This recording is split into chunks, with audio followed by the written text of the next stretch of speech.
Peterson, the zoologist of the San Diego Zoo. The biome called the taiga is one of our most popular exhibits at our zoo.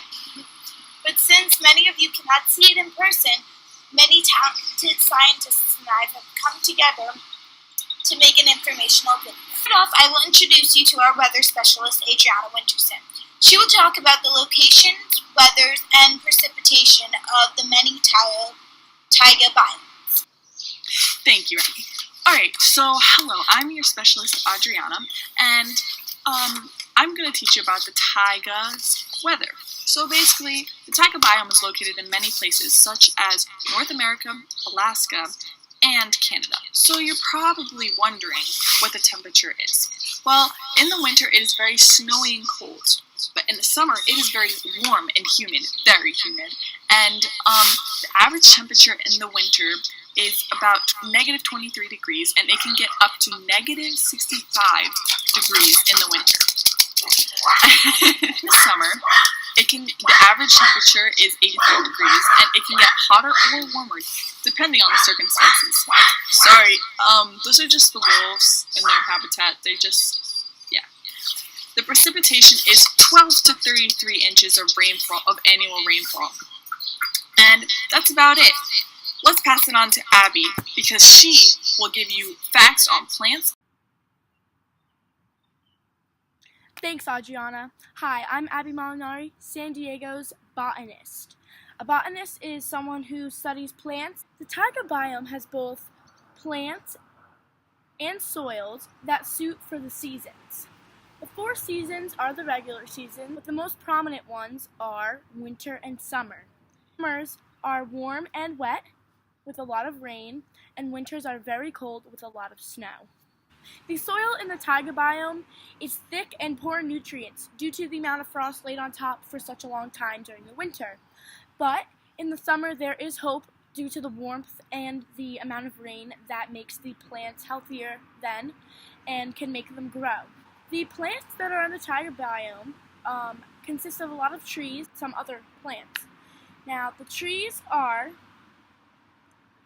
coniferous trees that are also known as Pinophyta, spruce trees that are called Picea as their scientific name,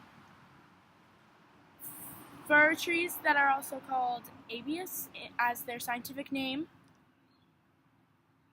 pine trees that are Pinus as their scientific name, and moss, which is called Bryophyta scientifically. Leaves are coated in various layers to make them live in the winter time as well. Now back to Remy for animals and the food web.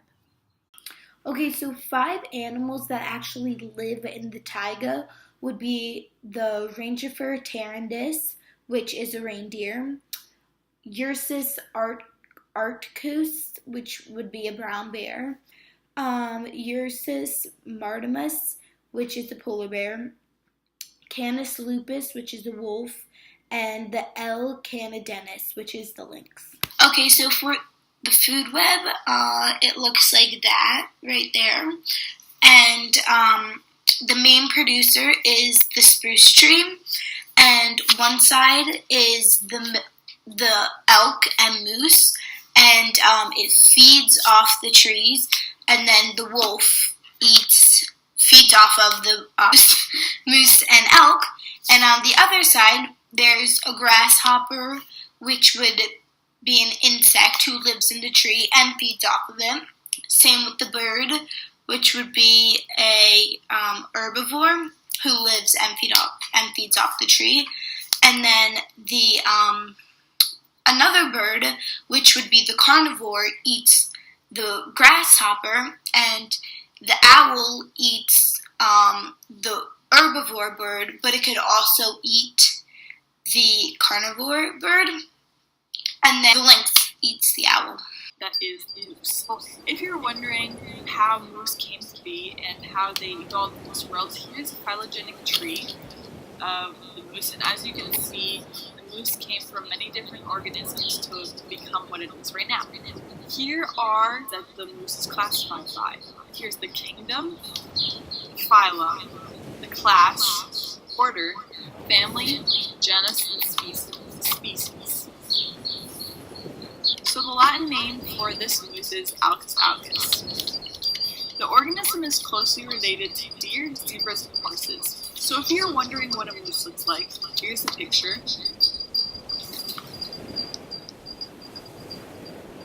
5 adaptations of the moose are huge antlers, hooked feet, long legs, fur with many unique warming features, special molars, and a sense of hearing and smell. One of the important things that moose have are fur, which helps the moose stay warm because the taiga can reach a really low temperature during the wintertime. This fur can help them survive and live in their habitat, which will help them reproduce later in the spring. 5 fun facts about the moose is that they're really good swimmers. They can swim up to 6 miles per hour without a break for 2 hours. They're really good at running, and they can run 35 miles per hour. Due to their large size, they need to eat a lot of food. Their stomachs may hold up to 112 pounds of food at a time, which is a lot. Moose also have 32 teeth in total. Their front teeth are missing. Moose also have poor eyesight, and they have an excellent sense of smell and hearing. The organism is not endangered, which is very good, and it's very good for our zoos alive, and they can still reproduce.